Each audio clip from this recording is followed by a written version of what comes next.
what is the point of spending $900 a month over budget? Like, do you not have any future goals that you're looking forward to? There's just no bigger picture there. Living in the moment, living paycheck to paycheck. And I think that's where people get really stuck. You are actively making their situation worse. You are contributing to it being bad because you're not allowing them to hit that rock bottom, like you said, so that they can clean it up. If you're living paycheck to paycheck and like your spouse is just like not doing anything to help you, like how do you even have like a good marriage at that point? How could you not be stressed all the time and like enjoy that person? To think that this stuff is going to fall into place without at least a little bit of effort, you're kind of just dreaming at that point. And so if you're not proactive about it, you are actively failing or setting yourself up for that failure.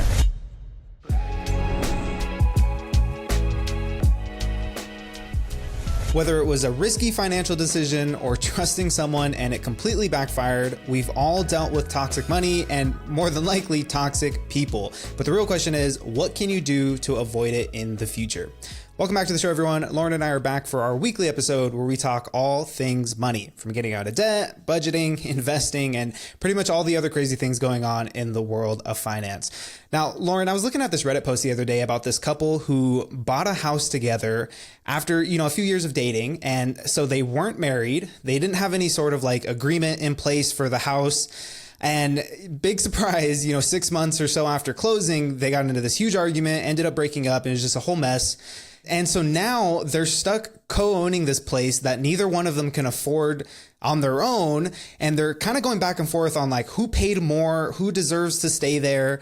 And it really just turned into this whole like emotional and financial disaster. And so I guess the question for you is, I feel like we've seen stories like this, like whether it's on Reddit or Instagram or whatever, like stories like this are out there where people just make these really poor decisions, but people keep making them. So like, do you think people just don't think it could happen to them, or what do you think's going on there? Yeah. 100%. I think, I think two things. I think we always think like it's not going to happen to us. Like we know these situations happen, but we just think it's not going to happen to us. Look, we're so happy. Like this is never going to be our reality. And then I also think we make these type of decisions out of emotions, right? Rather than logic and like actually thinking them through. So I think two things are going on there, the emotional side of things. And also we also live in this world where it's not going to happen to us. So yeah, I see this all the time. And it's so unfortunate because it can be like you can make other better decisions or just don't buy a house with somebody, but it's so unfortunate whenever I do see these things happen. And it's wild, like how frequently this happens. Like if you're in like either like the first time homeowners Reddit thread or like the money one, like people always talk like help, like, me and my boyfriend or me and my girlfriend, we bought this house together and now we're broke up and like, we don't know what to do. And the first questions in there are like, one, why did you do that without being married? And two, did you have any sort of like agreement in place that said, if we break up, here's how we'll handle the situation. And it's never the case, right? People never have these things in place. And I get it. It's almost like when you start talking about like a prenup before getting married, like it's an awkward conversation. It's almost like you're planning to fail. And, there's an argument for doing a prenup before getting married, but like when you're just dating and you have no legal or financial obligation to the other person, yet you're going to tie yourselves to them with this huge asset that's probably going to be the biggest purchase of your life. I can't imagine doing it without even so much as like a conversation of what we should do if things were to turn sour, Yeah. And I think I feel like this has always been fairly common, but because again, we make decisions off of emotions and everything's great. But I also feel like these days, like it's almost impossible, not impossible, but it's easier to buy a house when you have two incomes on your mortgage, right? So I feel like a lot of people are just kind of justifying in that way. Like, I have to have somebody else on here so I can afford this. I think the better way to go about it. And I've actually lived with somebody before. And the home was in his name, which was perfect because whenever I moved out, like, things went south, Nick, and that was fine. Because I just moved out. That's what it was. It wasn't in my name. So wasn't tied to it in any sort of capacity like that. But yeah, I think a lot of it nowadays is like you kind of, to afford a home, you need both the incomes on the mortgage, right? Now, do you think it's worse for like a non-married couple to buy a house together, with obviously that being a possibility, or for like two siblings to buy a house together? And both cases, obviously none of them are married and no like agreement in place. Do you think either one of those is worse? I feel like siblings would be worse because, you know, even if you break up with like somebody else, like that person's like going to be out of your life, like your sibling will always like be in your life. So the sore of the situation will always like be around. So yeah, I don't know. It would depend on the relationship. I probably wouldn't do this with a sibling either. Just because it's going to get messy at some point, you know? Yeah. And like you said, like if you and that person break up, like after the house is settled, it's pretty easy to just cut ties. But like if it's your sibling, now you have like parents, potentially other siblings, grandparents, cousins, like people, aunts and uncles, they're all going to get involved and have an opinion on it. And that would probably follow you longer than if you were just dating someone and this happened. I mean, either case is pretty shitty, but I think the sibling one, that one's usually, I don't know. I think that has so much more potential to be like life changing in terms of like the amount of relationships around you that it could, you know, possibly influence or affect, you know? Yeah, I totally agree with that. Yeah, I would never do this with a sibling. I have a really good example of this, and I'm not going to give like specifics of who it is, but there was a couple who bought a house together, then broke up. And so that got really messy. Whenever the house finally sold, the person lived in it for a long time with the other person's name on the house. Just because they didn't want to sell it, they couldn't refinance. So it was what it was, right? So they sold it. And then there was an issue whenever the equity came out of it, like who got more, who put more into the house, you know, all this stuff. And then once it closed, they actually found out that the one person living in the house had to like take like some sort of loan from like the government to help you cover your mortgage. But they forgot it when they were selling the house for some reason. So this extra loan was then like put on the people to deal with. So the other person who hadn't lived in the house for a long time after the breakup ended up getting their pay garnished because like that was a federal like loan that whoever like closed this, you know, whoever sold the house. It's crazy because it was never found, but like that was a messy situation because, you know, now you're not in this relationship anymore. You didn't live in the house for years, and now this loan is coming out of nowhere because you were still on the mortgage, you know?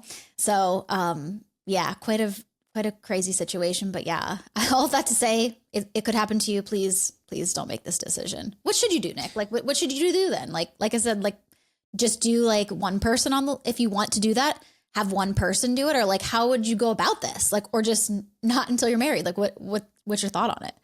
I mean, I don't know, as a rule of thumb, like never co-sign or be a part of any type of loan with someone who you're either not married to, or it's like some sort of business agreement. There's lawyers involved, documented, like, hey, this is what could happen. This is how the other person like breaks this commitment. True. But yeah, I don't see much upside. But like you said, like today, especially, it requires two incomes to like, you know, two moderate incomes can afford to buy a home today. And it's just very difficult unless someone is an extremely high earner to buy a home on your own and you know, like a big city, right?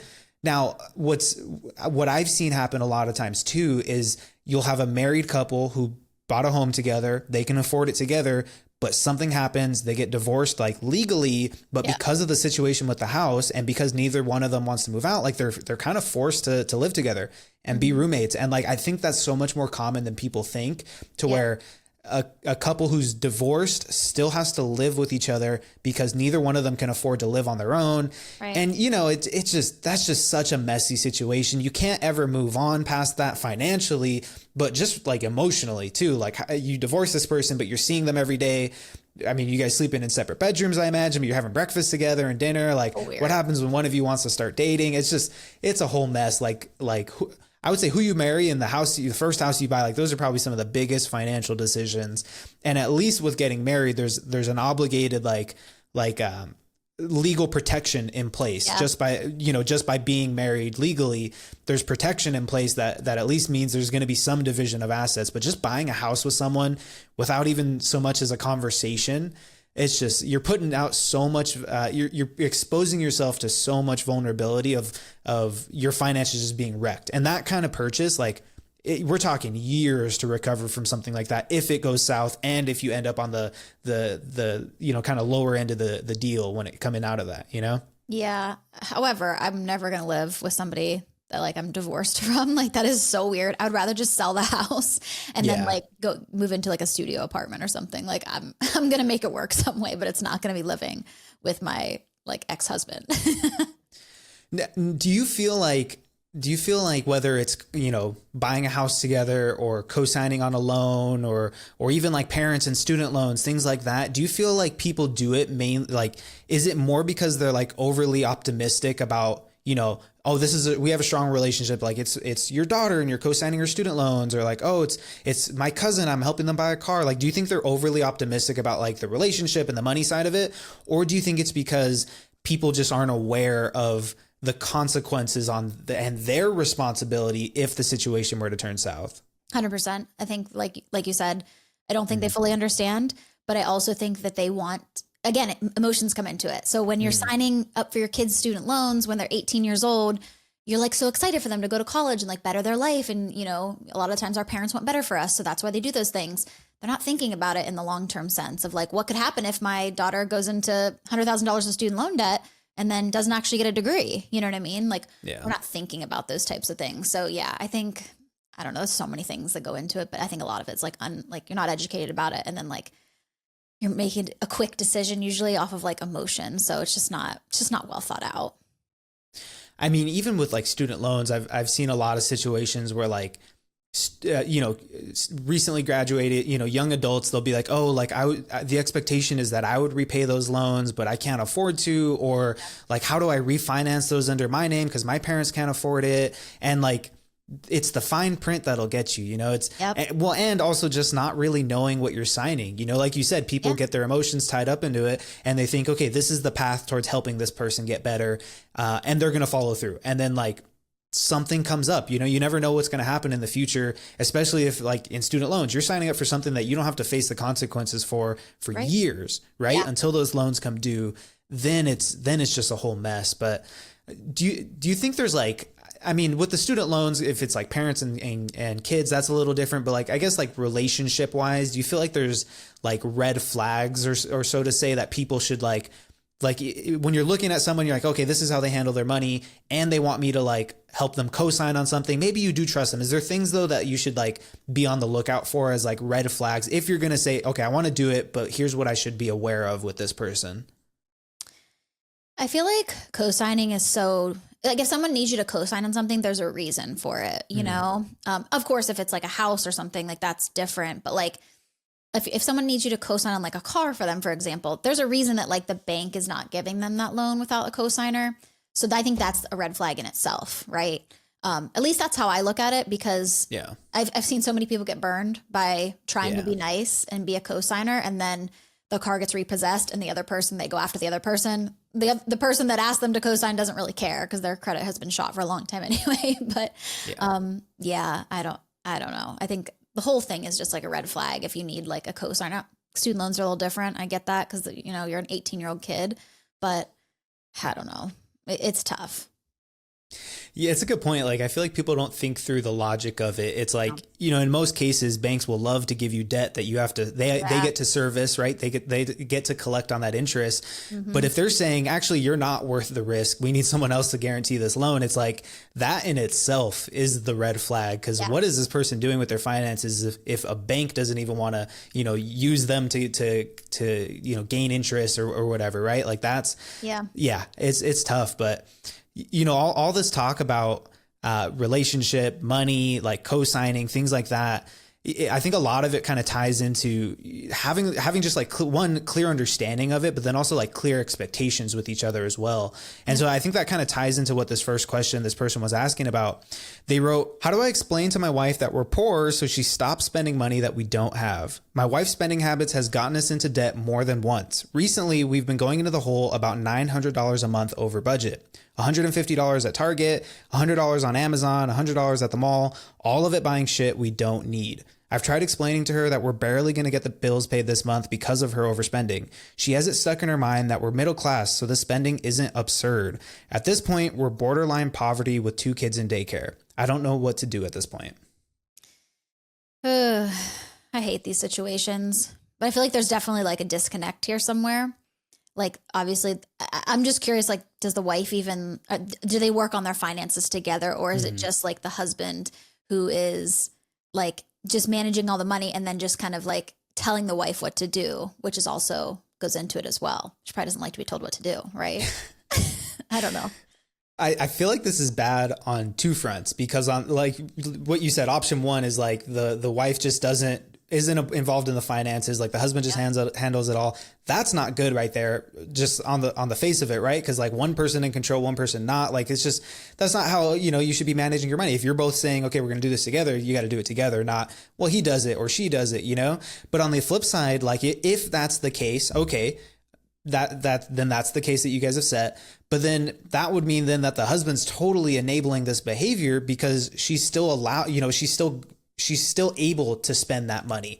There's still access to funds where she can go and spend, hundreds of dollars on, like you said, shit that we don't need, So I feel like on both sides of that equation, you're kind of you're killing yourself there, Yeah. But she's also like, I don't know. I feel like sometimes this comes from that like parent-child dynamic where like someone's in control of it. And so you just sort of like rebel almost, you know what I mean? Like, well, she doesn't, it's almost like she doesn't respect what he's saying about it or his approach to it. She doesn't take him seriously or something. But I think the biggest thing is they're not probably working on their finances together. And then she's just, and we talked about this last episode, kind of entitled, like, oh, like we're just, middle class. So like we can afford to spend like this, like it's fine, but obviously you can't, you know what I mean? So I don't know. I feel like if someone said that, like, oh no, we're middle class, so this type of spending isn't absurd, I'd be like, well, what are you talking about? Like to say, oh, I'm middle class, and so therefore I can afford to just spend like kind of frivolously on these. I would say like, okay, $150 at Target, like that's a lot of money, but it's also not, and it's not like this person dropped $1,000, right? Right. It's like it's $150, but like you do that over the course of Target trips, Amazon trips, going to the mall, whatever it is. Now you're talking thousands of dollars, and to just justify that by saying, oh, well, we're not so, in the red that it's not bad, right? Like most middle class families are doing this. Like this is how most people live their lives. Like kind of like what you said about like that almost that level of entitlement of saying like, this is just normal. And so therefore I'm allowed to do this. Yeah. I think part of the issue there too, is like the mindset around it of like, we're okay because it's not that bad.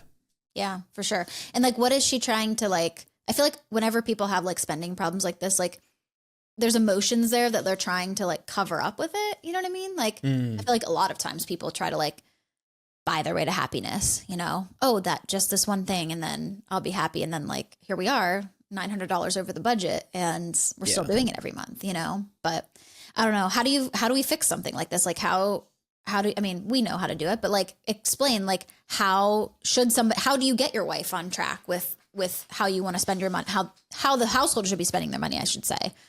How should this work?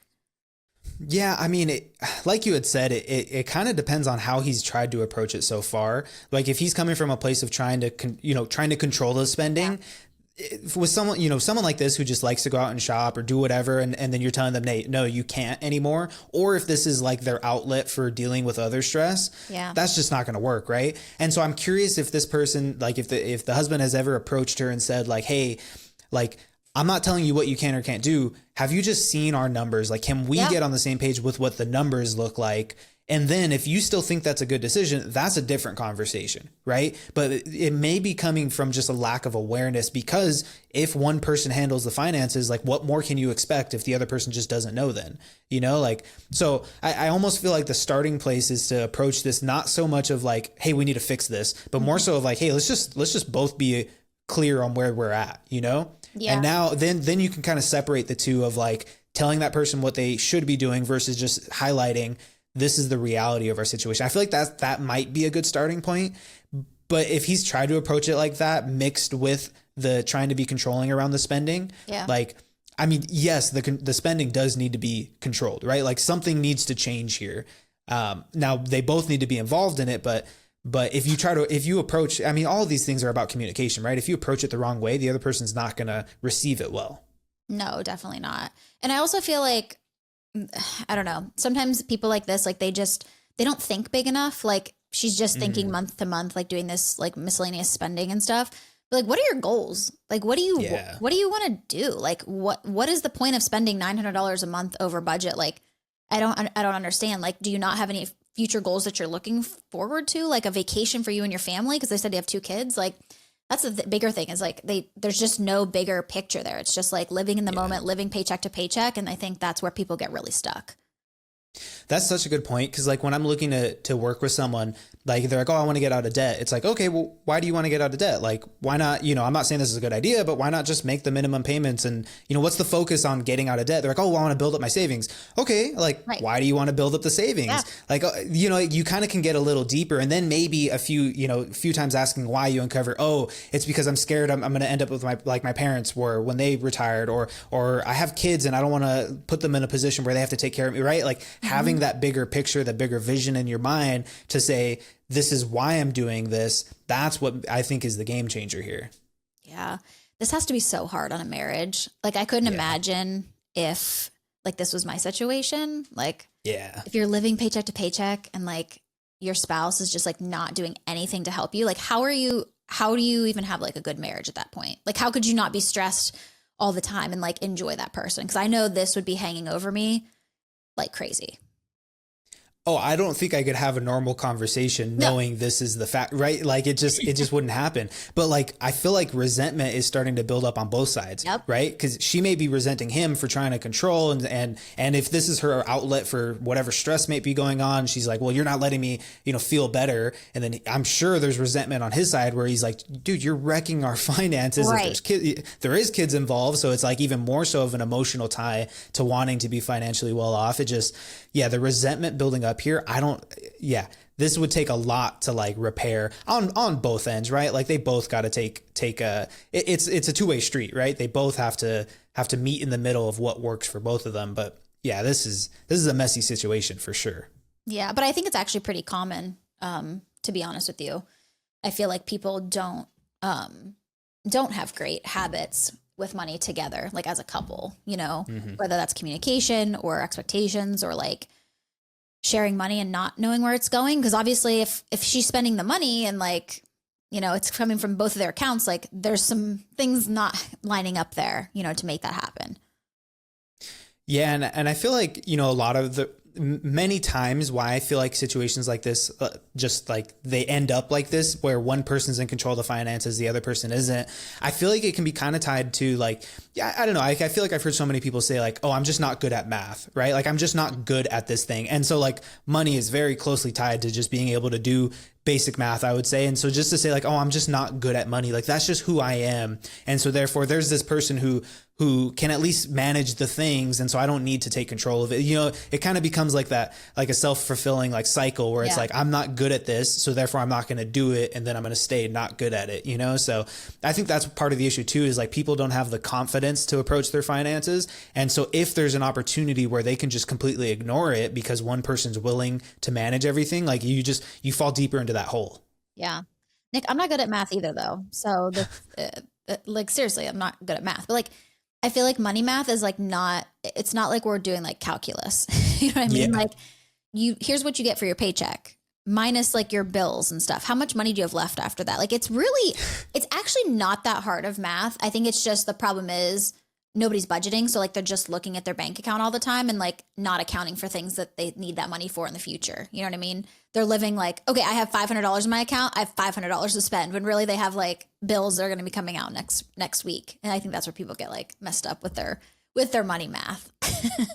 That's such an understatement, because people assume money is so complex. And like, look, if you're talking in the higher echelons of building wealth, yes, things can get complex, right? But if you're just talking about balancing a budget, like it's what's coming in, what's going out, is there extra? Awesome, right? Like you can figure this out with like a few beans on the table and you just start separating that, like this is like this, the math required to be proficient with the basic levels of finances, managing a budget, paying off debt, making sure that there's enough money left over for whatever it is, whether it's savings, investing, helping your kids pay for college or whatever. Like the level of math, it doesn't extend beyond like addition and subtraction, right? Like maybe some multiplication, but that's really just addition right there. So like the level of head knowledge is the barrier to entry to understand this stuff is very low. It's just the sticking with it that's where the barrier to entry gets really high, because you have to almost change like who you are in the sense of how you live your life, you know, and that's where people get hung up on, but then they can kind of fall back to, well, I'm just not good at math or whatever it is. Right. Cause maybe they don't want to approach the identity change that needs to happen a little bit. And so, yeah, a lot of this is just the motivation and the behavior change, as opposed to just like it's not rocket science, right? Like we're just talking math, basic math, like addition, subtraction. You should learn this stuff in like by the third grade. Yeah. Beyond that though, I think there's just people who just don't want to change, you know? Yeah. Nick, we've talked about this last episode too. Change is really hard. Yeah. We don't want to be uncomfortable. We want to continue to spend all this money at Target and stuff, because again, it's making us happy in our like immediate like existence, I guess. Like I don't know, but I think also the way he talks to her is probably just making it worse, and she's just like resenting him and just going out and spending the money anyway. I don't care, you know. But yeah, I think, I don't know, this is a tricky situation, but I feel like all around they need to increase like communication as well as like expectations and like goals for the future. Like if I had to give a few things to like guide them, I guess. All right, taking a quick break from today's episode, Lauren and I have some exciting news we'd like to share with you. If you're feeling stuck with your finances and don't know where to start, we have you covered with our one-on-one financial coaching. These are no strings attached coaching sessions that you can sign up for today. No ongoing commitment. You simply book a session whenever you need one. Each call is 90 minutes, and by the end of it, you'll have a clear budget to work with and a solid plan to start paying off your debt. Plus, we'll make sure you walk away with some awesome tools to keep you on track, including our budget dashboard and expense tracker, as well as our debt payoff optimizer. And the best part, you'll get to work with both of us on the call. Together, we'll help you develop the best possible strategy forward, answer your questions, and make sure you feel confident about managing your money. So if you're ready to get a handle on your budget and kickstart your financial journey forward, check out the link in the show notes to book your first session. We can't wait to get started with you. Now, back to the episode. Yeah, I think you're exactly spot on. And situations like this, like I think this is something that a lot of couples deal with, where they have shared bank accounts or like finances are commingled in some way, right? However that looks on their end is unique, but like at the core, there's no boundaries, there's no communication, there's never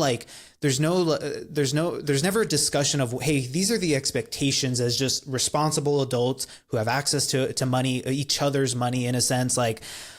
And when situations get to a point like this, where they're already out of control, like how do you go about creating structure to either, in one case, to avoid this altogether, or to get out of a situation like this? Like, how do you create that structure? Well, I feel like first thing you got to do, I mean, it's going to be uncomfortable. Like, let's just get that on the table. Like, it's not going to be fun, because if somebody's already in this sort of cycle, like if you have a partner that you're like commingling, you know, bank accounts with, and you're both kind of spending out of the same account, but like you have no idea what's going in and out of it, it's going to be uncomfortable to like sit down and like put that all out on the table, you know? That's probably the first place you need to start, is like actually look at what's going on, right? How else are you going to know? Yeah, if you're not having these open discussions, open conversations about what your expectations are around money, like when someone makes a mistake or steps out of what you think is like stepping out of line, like it's almost not fair to be like upset at that, because there was no expectation set. There was no communication on, hey, here are our expectations for how we should handle money. Like if you don't have those conversations, on the one hand, you almost can't expect that the other person is going to be responsible just right out of the gate. Now, I do think like as adults, like you do have a certain level of responsibility with managing your finances, but without having clear communication, like these things don't just happen like on their own, right? Like two people being good with money just out of the get-go, they just happen to meet, and that's the rest of the story. Like that will rarely happen, especially if you just look at where most of the country is at today. Like most people just don't manage things in an effective way. And so just to think that this stuff is going to fall into place without at least a little bit of effort, or like you said, being uncomfortable, like you're kind of just dreaming at that point. And so if you're not proactive about it, you are actively failing or setting yourself up for that failure. Yeah. I was just thinking, like, I couldn't imagine like sharing a bank account with somebody, but like never talking about the money, and just like having, so weird. That is the weirdest thing. Like, how do you have money in the account? Like, how do you know what can be spent and like what bills are going to be coming out and stuff if you're not like discussing it? Like, it's just so crazy to me that like, I'd rather you have like shared accounts and like split your bills or whatever at that point, if you're not going to like talk about it, you know? Yeah. Now, I know in the past you've talked about how you and your husband, you have like a shared savings account for like long-term goals. Do you two, and I imagine you two have discussed this because you and I are so about finances. Like, have you two ever like talked about like, I don't know if boundaries is maybe too strict of a word, but like expectations for like how we, access this shared account, what we do with it? Is there anything that you two have ever like sat down and talked about with it?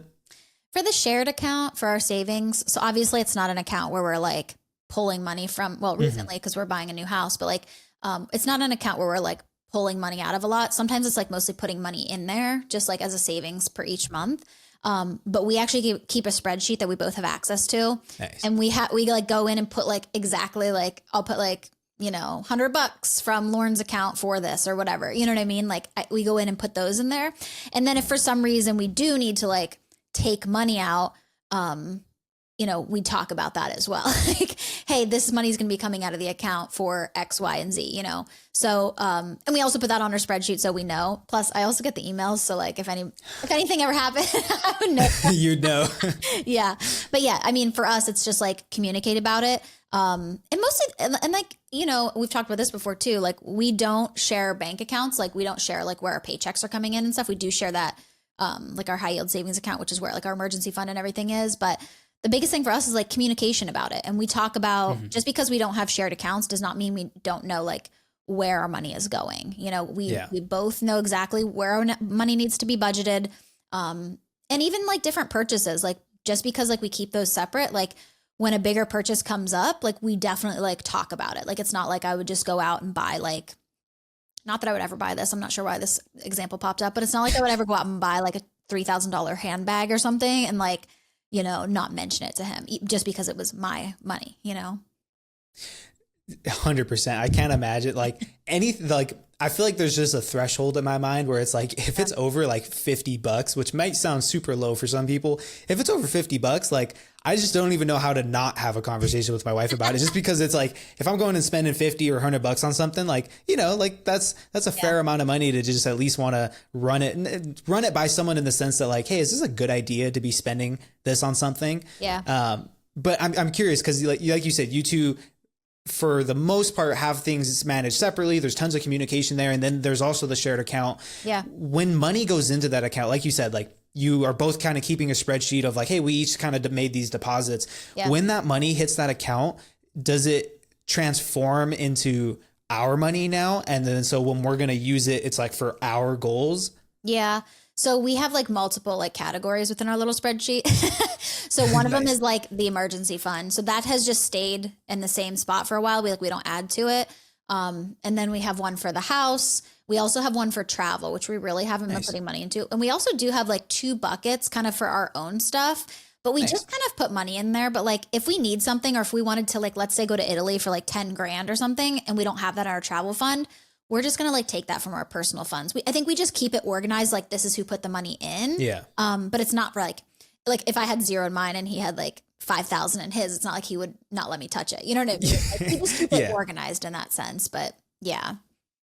Yeah, that's a big part. I think like the organization is not so much as like setting clear like walls where you're like, you can't touch this. It's more so just like on the back end of like being nerdy about your money. Like you kind of you do end up setting up those buckets or those, the line items where you're like, no, this is just what it's for. That doesn't mean the other person doesn't have access to it though. Yeah, exactly.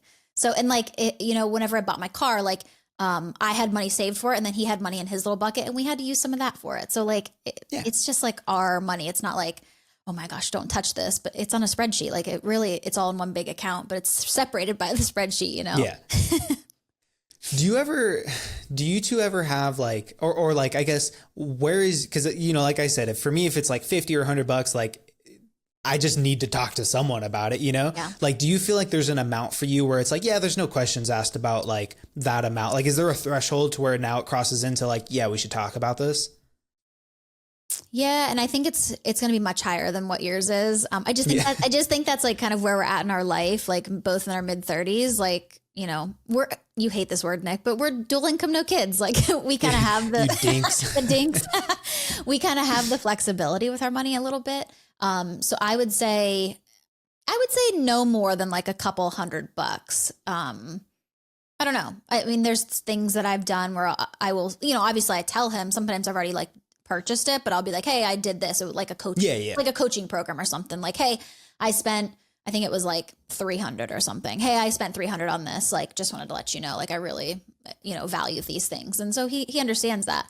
Same thing on his end. Like, but I want to say it's a couple $100. Like, that's kind of our threshold. Like, we're not talking about $50 stuff. Like, he came home from Costco the other day with like a Lego set. You know what I mean? Like, nice. We're not talking about it. It was an F1 car. It was pretty cool, actually. Oh, nice. But yeah, so we're not talking about like smaller purchases like that. For us, it's just kind of like I said, back in my 20s when I was on my debt-free journey, like $10, I would have been like, are you kidding me? You know what I mean? Yeah. But now it's like, we're not really in that spot. We're not super tight for money. So it's just, we don't really spend that much though. So like, I feel like that stuff rarely happens anyway, That's a fair point. And like you said, like oftentimes it happens on the back end of the purchase. And so it's not necessarily asking for permission, right. Which I think, some people can confuse it for that if it's on the front end of making the purchase. Yeah. But with it being on the back end, it's just more so just about letting the person know like, hey, I went and did this thing. Okay, cool. And I know for my wife and I, like we do things a little differently. So everything is out of one account. And so like,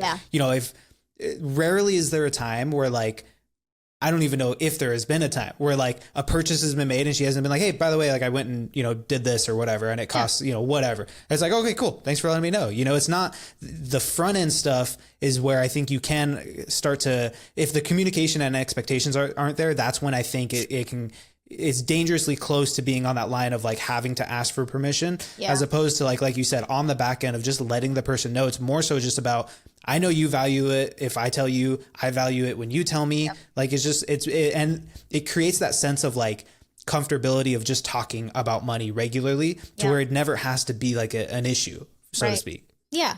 And I feel like if we had like a total joint account, like you guys do, it would be different because like, then I'd be like, what is this like $300 purchase, but when it's coming from our own accounts, it's like, okay, I'll just tell them later. But I also feel like, all this toxic money stuff, like made me think about how like, I feel like I said, our situation is a little different just because like we're of the stage of life we're in, but like, I feel like we're just so comfortable and like we trust each other. So like if I want to purchase something, I just know he's going to support me with it no matter what it is.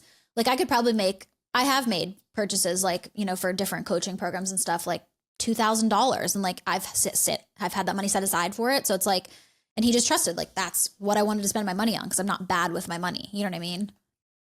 Yeah, 100%. And that's, you bring a good point. Cause like personal items for me, there's a very low threshold to where I just want to like talk about it. Yeah. Mainly because I'm just like, I don't know if I want to spend that amount of money. Right. When it comes to business stuff though, like the threshold gets way higher for me. And I'm like, if I'm buying something that's over like $1,000, it's like, I need to like seriously talk this through. Is this a good idea? Usually just to like bounce my thought process off of someone. Yeah. But yeah, that threshold is a totally different number because I know there's, and that's, I guess like, I don't know if I've ever made that clear, but that's like where things aren't combined, right? Like all of our personal finances are 100% joint minus our retirement accounts. Right. Business stuff though is completely separate. And I even at one point, even asked her like, hey, would it make you feel more comfortable if you were listed on there? She's like, I don't even want to see it. And I'm like, okay, cool. Cause like I knew for her seeing more money in the bank account correlates with like feeling more secure. Yeah. And so I'm like, okay, well, if you saw the extra money that was in the business accounts, would that add to the security? She's like, no, just keep that stuff separate. Cause if you're going to go spend $2,000 on something, I don't even want to think about that, Yeah. Better off not knowing. Yeah. I guess to bring it all back to like, how do you create structure in a situation that's already out of control? Like, and I've talked about this so many times when it comes to like getting out of debt, right? Like if you're in debt, it's likely because you lived your life way over here to like the left, right? And it's super unsustainable in terms of overspending. But you don't just get to put it right back in the middle and say, cool, I'm good now. Like you got to flip it all the way the other way. You got to live a little unsustainably, maybe out to the right where it's like, hey, now I'm being extremely frugal with how I'm living. Now I'm doing things that probably aren't sustainable, but they are getting me to a better position. That's where you can kind of land in the middle. And I think the same is true for a situation between like a couple where the spending is out of control, whether it's both of them or one of them. Like you got to flip it all the way to the other side first in order to get to the middle. Like you got to almost go a little bit past where you want them to land on. So that way you build up the trust, you build up both. When I say control, I don't mean one person controlling the other. I mean, you both have control over the finances to where you're both dialed in. What do the numbers look like? Are we making sure that we're able to effectively communicate to each other? Then you can kind of land more back in the middle. Like Lauren, like how we've been talking about, where, you know, once you've run your finances together a certain way, you've built up that trust. Now the threshold for communication probably drops because the level of trust between each other has risen so much more. Yeah. And I love what you said. Like, you have to like flip it the other way. Cause like, I always bring this back to like my debt-free story, but like when I started that journey, like I was over here, and like to get to the debt-free, I had to like change my entire lifestyle and put it on this end. You know what I mean? Like, exactly. To actually to end up in the middle where I am now, which is like a good, like steady financial like life, you know? So such a good point there. And like you said, like it's going to take time to build up that trust with, you know, your partner, whoever you're sharing this money with.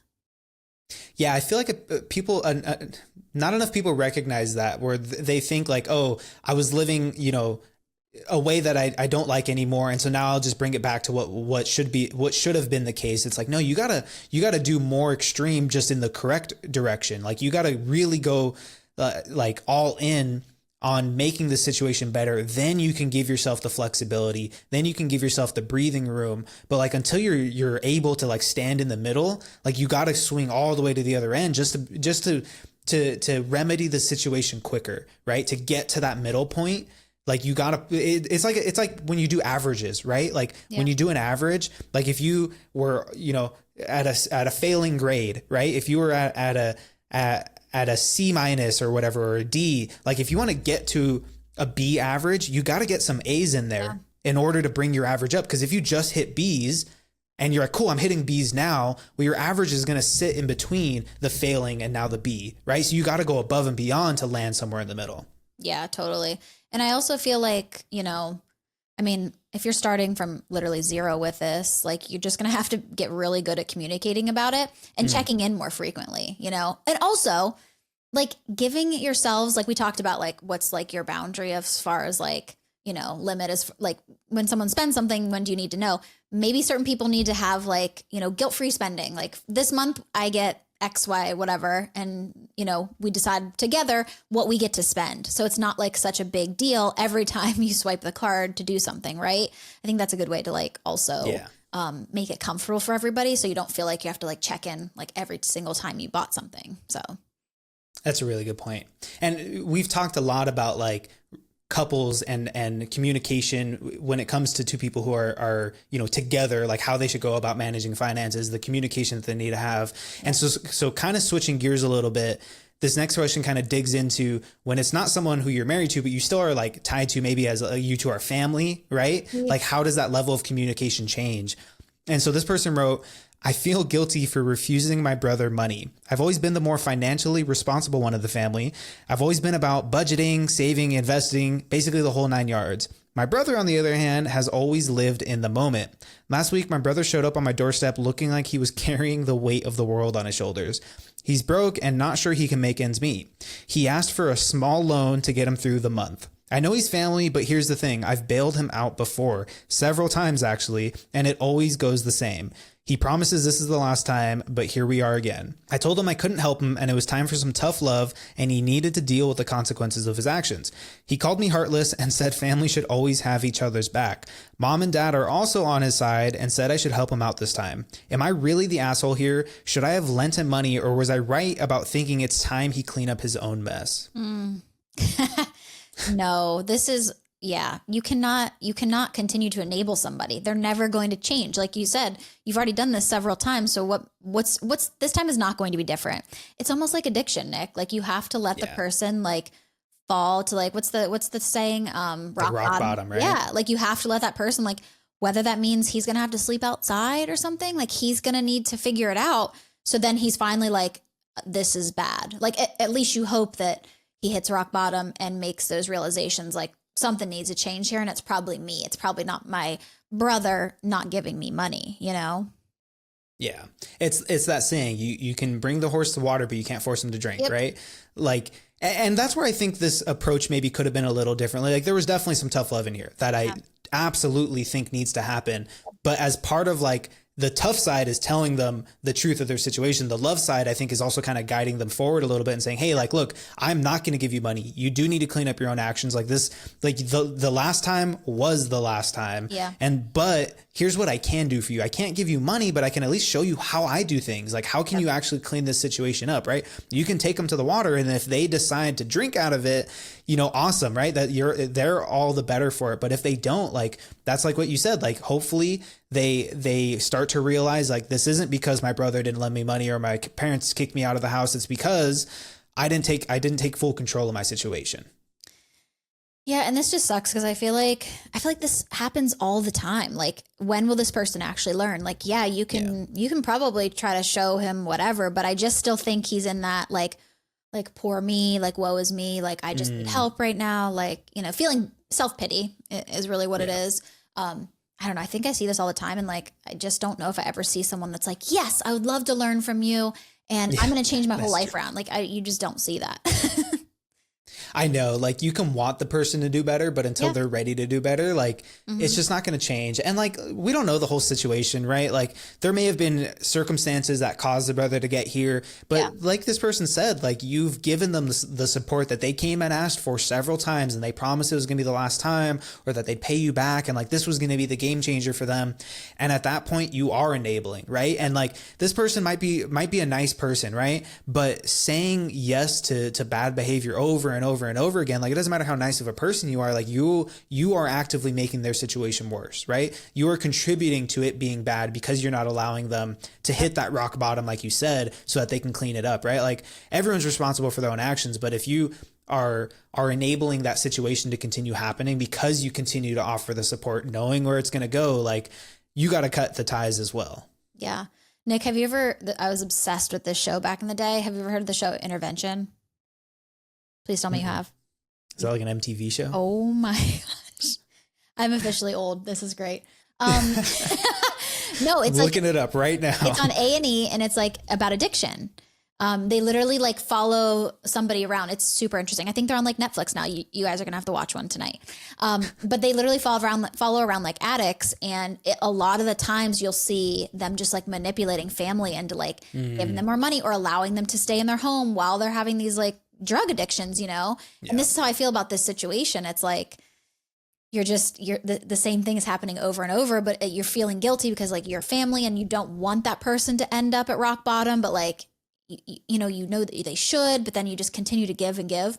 I also, so that made me think that that's too funny that you didn't know Intervention. That was my favorite show. Now I feel really old. Also, side note, I don't love in this that mom and dad are on his side and want you to. I did not create him. Like, he's not my kid. You created him. How about you pay for it? You know, like, it's not my responsibility. I feel like unless there's a clear, like unless it's absolutely clear that one of the siblings made a mistake, right? And like screwed the other one over, like, you guys just gotta let them sort it out, you know, like they're not little kids anymore. You can't intervene and tell them they have to kiss and make up, right? Like, you got to let them sort this out for themselves. And I feel like the parents are also part of that side of enabling him as well. You know, like, oh, like, you're right, it's not your fault. Like, your brother really should have given you money, all while they're not contributing anything to the situation as well, probably just making it worse. But no, I haven't seen that show. I feel like one of the older shows I definitely remember, though, like My Strange is it Addiction or Obsession? Yeah. Like, the episode that's like burned into my mind is the guy who, like, 2 episodes, the guy who fell in love with his car and then the girl who couldn't stop eating air freshener. Oh, like, she would spray it in her mouth, and like, yeah, both of those equally weird, just on totally different ends of the spectrum. A little bit separate from Intervention, but yeah. A little separate. An intervention definitely needed to happen there. Yeah, but yeah, I think, yeah. So this brings up I think a bigger question here. How do you like set boundaries with like family members, friends, things like that? Like, especially because, like, you know, if people know that you are financially stable, like this person said, you know, I'm the one who's always been budgeting and saving and good with my money. So then those people automatically feel like they're entitled to like what you have because you have money, and they just, like I said, feel like woe is me, self-pity and all that. But how do you set boundaries with family, friends, people who ask you for money? things that you don't want to give. I think you got to assess like, one, how important is this relationship to me? Yeah. And what are the possible ways that this could ruin it? And more often than not, it's building resentment, right? Mm-hmm. Especially if they're not like, especially if it's your partner, right? Like building resentment is probably going to be one of the biggest things that can kill any sort of relationship, whether it's a professional, family, or personal relationship, like that level of resentment. And so you got to ask, like, if I give this person money with the expectation that they're going to give it back, at what point does it not even become about the money anymore? And now I will start to build resentment for how they acted.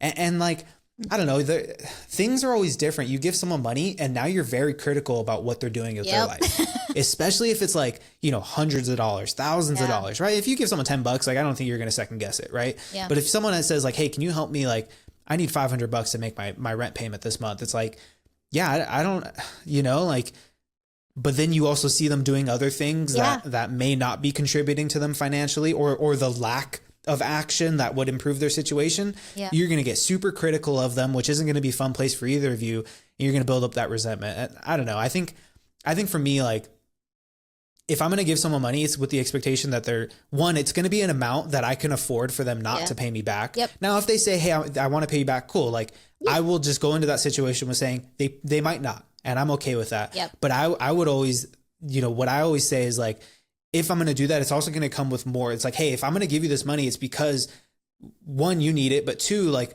you're going to let me help you more than just handing you money, right? Yeah. Like, because I don't want to see you in this situation anymore. Like, that's why I'm someone that you feel comfortable coming to, is because I will also help you like learn how to do the budgeting or learn how to manage things. But that comes with the money too. You don't just get the money and then we don't talk anymore. It's like, no, you get the money and then you're going to listen to me at least trying to help you. And then whatever happens, again, everyone's an adult and responsible for their own actions. But I think the big part is not having the expectation that they're going to pay you back, because that's where the resentment starts to build. Yeah, I feel the same exact way. Like, just over the years, like random situations where I would give money to somebody, it was always like, it was never, again, money that I needed. And it was money that I just expected. Like, it was just kind of like charity at this point. Like, I'm not getting that back. If I got it back, cool. But it's not something that I'm like holding them to it, because I know it's just going to affect me more than it's going to affect them. You know what I mean? Yeah. So I don't know. I kind of lean to like not give money. Not that I really have that many people that ask. I've had like a few friends. I've had a few friends over the years that ask, but nothing for like crazy.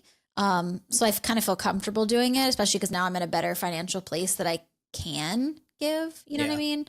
I don't know. I for a lot of people, I think a lot of people don't set the boundary and they expect them to get paid back. And then, yes, they're criticizing everything they're doing, creates a horrible relationship. If there's even a relationship when it's all over, Yeah. I see that happen like time and time again. I think a lot of people just need to like that situation earlier, just don't co-sign on stuff that like you shouldn't be co-signing for. Like, just don't give people money. It just creates if you're okay of giving that friendship up and losing your money, because that's probably what's going to happen, Yeah. And then on the flip side of that too, like, let's say you are in one of those situations where you lent someone money, they're not paying you back.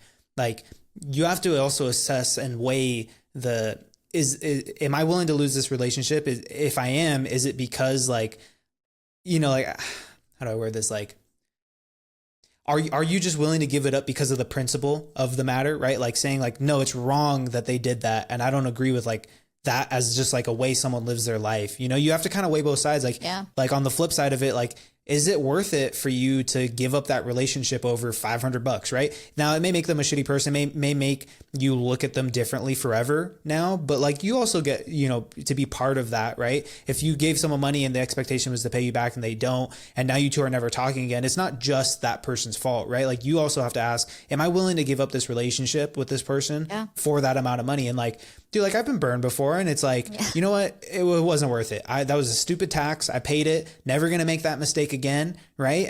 But I would rather have kept the relationship than only pursue the cash. And now I'm left with the cash and no relationship. Right. Like, I'd rather like, but you got to kind of take them as they come. Like, how important is this person to you? Cause if it's just someone who you kind of know, it's like, why did you give them money in the first place? But like, you could probably burn that relationship, Yeah.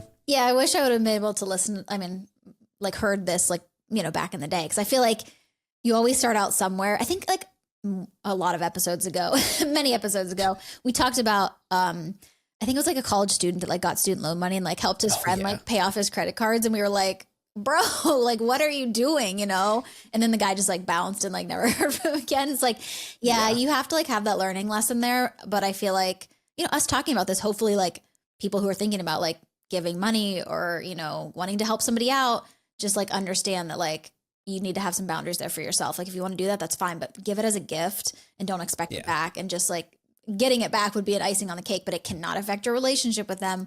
You know, unless you're okay with just not having a relationship after. Something that I was just thinking about, and I feel like I have two sets of like people like on both sides. I don't know, being like a person like the financial world, you know, like good with money and, you know, talking about this stuff and everything like that. Do you feel like some people are like really good about coming to you and asking questions and like wanting help, and then you have a whole other side of people that like do not want to hear what you have to say about it? Like, cause I feel like I have both people on those sides of me. They're like, nope, I don't want to talk to her about it because I don't want her to tell me that I'm doing everything wrong. And other people that like really want to know how I'm doing this and like want to be better. Do you feel like you have people on those sides of you?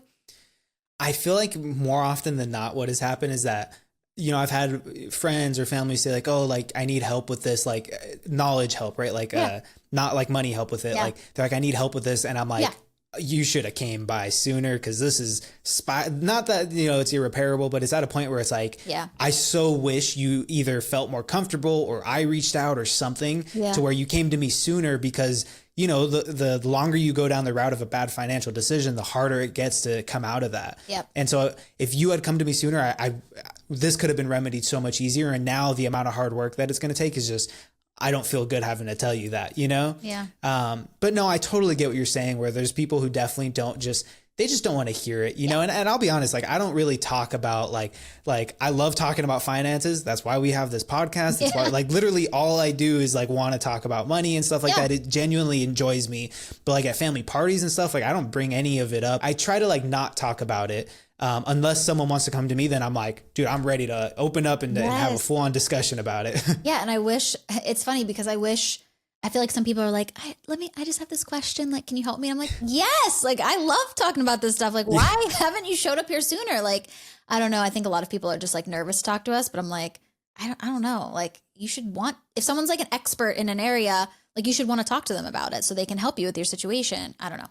It doesn't really have to do with what we were just talking about, but it just made me think about like, you know, the people that you said, like, if they want your help, like, can I help you do this X, Y, and Z? And then I was just thinking about people in my life that like don't want my help at all, and others that like really appreciate what I have to say. So I don't know. Well, and I think sometimes the people who do want to ask you think they're bothering you. And like that I think it's a shitty area, because sometimes if like you see someone as like, oh, they're an expert in that field.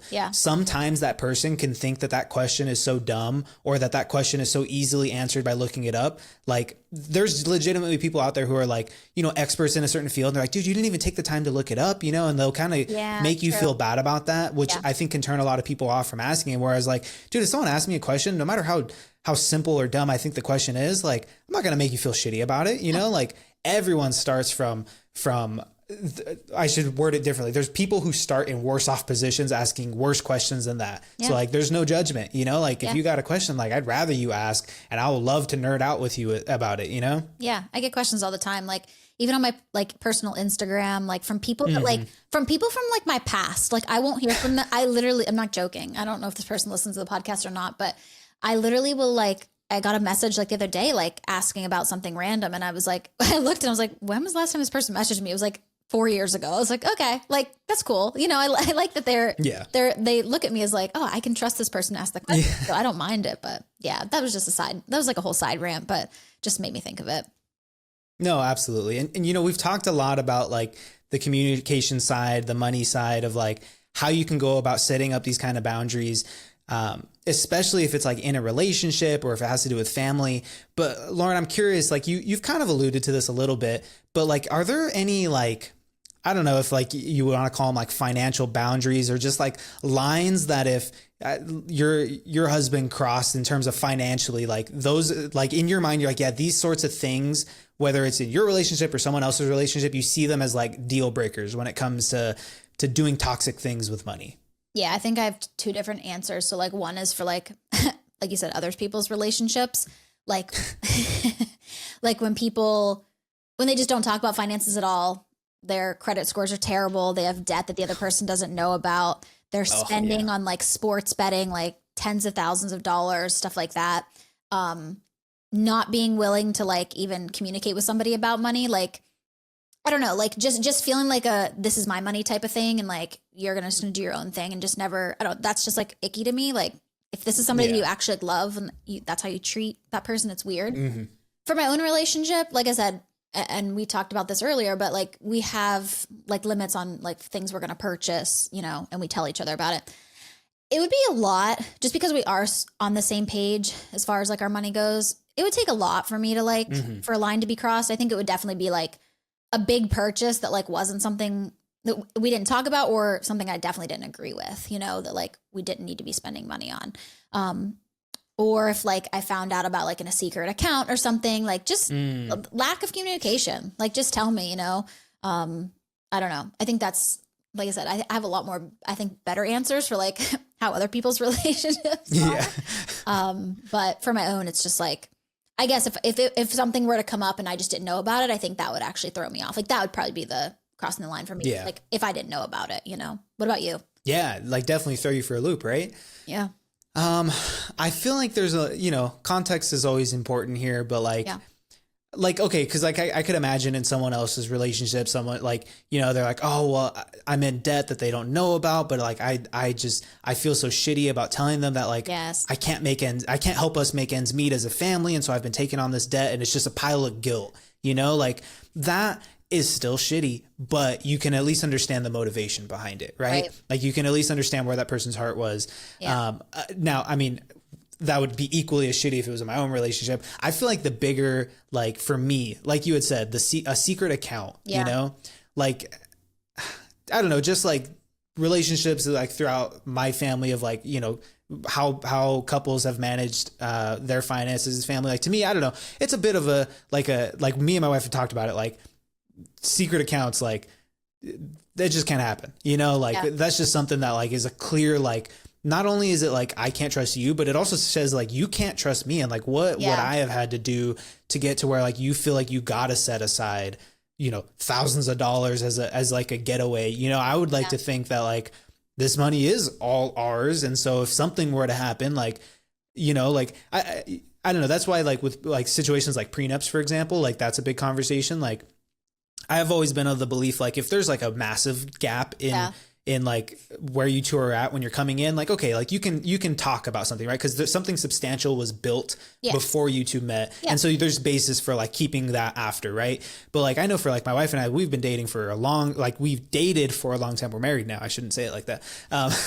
We dated for a long time before being married. And it's just like, you know, part of that is like growing up together as well, you know? So like we have this sense of understanding, but also like what we've built, like, okay, like obviously like my wife isn't sitting here helping me do my work, right? But I've only been able to build it because of the support that we give each other. Yeah. You know, and so from that perspective as well, it's like in that case, it doesn't make sense in my mind to have like something like a prenup, because like, dude, like anything I've built hasn't been in a vacuum, right? Like I've only been able to build it because of where we are at, you know? So but yeah, the secret account, I think that would just be like soul crushing almost, like, oh man, like more so like I'm less mad at you and like, what did I do? You know, like that would hurt a lot.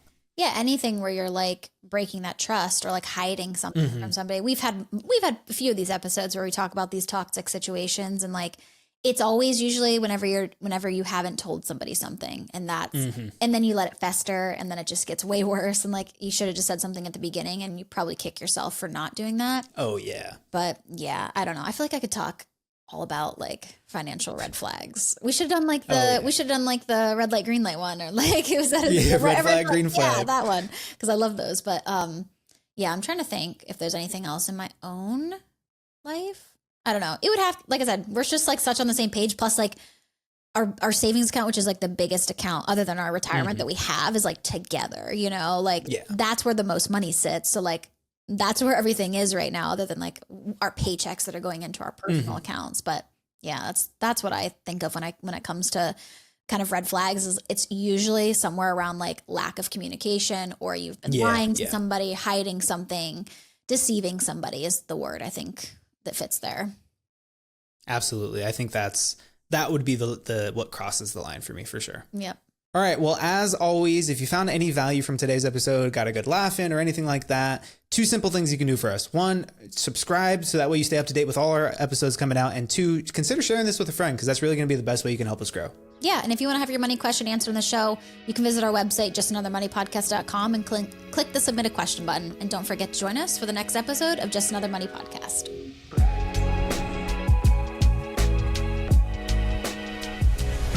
The information, opinions, and recommendations provided on this podcast are for entertainment purposes only and do not constitute professional financial advice. Any financial decisions you make based on the content of this podcast are your responsibility. We strongly recommend consulting with a licensed financial advisor or other qualified professional before making any significant financial decisions. By listening to this podcast, you acknowledge that we are not liable for any financial outcomes.